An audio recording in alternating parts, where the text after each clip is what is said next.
军事情报分析师们都成了大猪蹄子。刚刚看完沙丘航母，又要琢磨4架 F-35在新疆在干什么。各位网友，大家好，我是刘小飞。军圈里边呢有一句话说，军迷都是大猪蹄子。今天看见一个新装备，就把前几天刚入编的扔一边去了。最近呢，搞情报分析的各路人马也有点这个状态，实在是太忙了。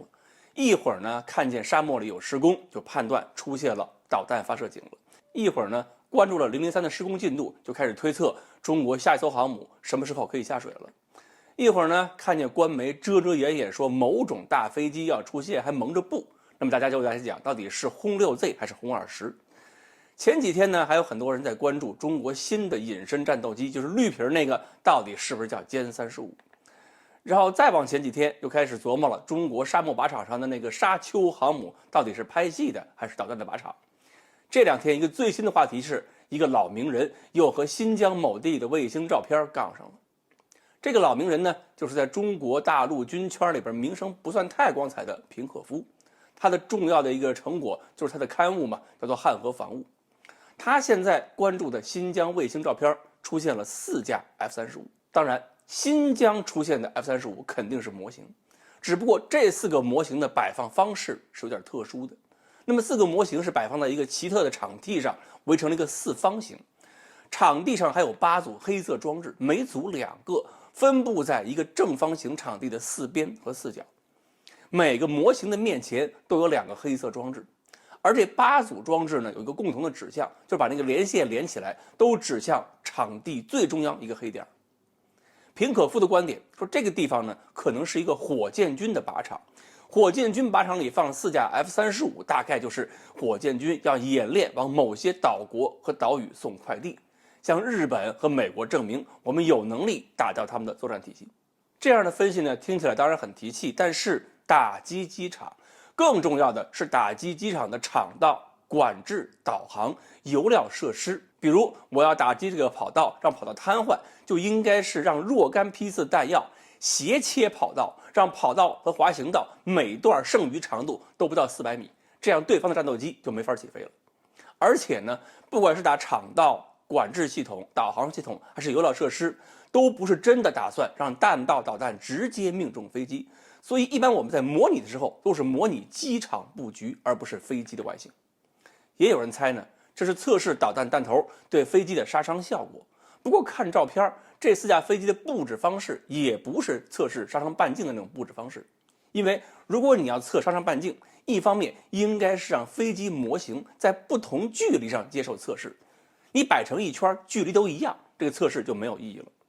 另一方面呢，你要测试杀伤效果的话，更重要的是测试破片对飞机内部设备和结构的毁伤。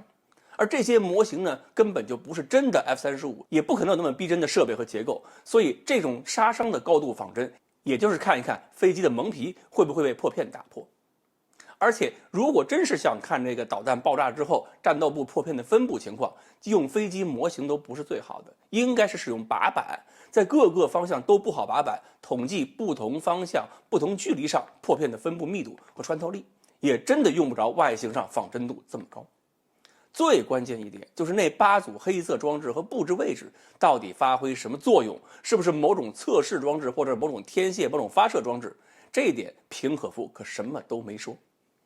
所以呢，平可夫应该是只凭着自己的这种思维惯性还有想象，用了一个最简单最不专业的思路去考虑问题。他不理解这种模型还会有什么样的其他用途。其实外形高度仿真的模型通常有几种用途，比如说针对电磁信号特征、雷达反射截面积等等这些受外形影响很大的领域，都会需要模型外形高度仿真。举个例子吧，我们把模型摆在这里，然后呢，飞机或者卫星从头顶飞过，看一下合成孔径雷达对这些隐身目标能不能够准确的发现和识别。如果地面上增加一些干扰源，看看能不能在信噪比比较低的情况下，合成孔径雷达呢能不能给飞机成像。当然了，我这都是瞎猜胡扯，只能说这些模型的使用方向可能性比较多。还有一种用途估计平可夫更是没想过，就是某些特别重大的科研成果需要向上级领导展示的时候。那个时候，即使模型外观的作用不是很重大，大家也愿意把这个测试对象外观做得特别逼真，这样汇报的时候直观性会特别好。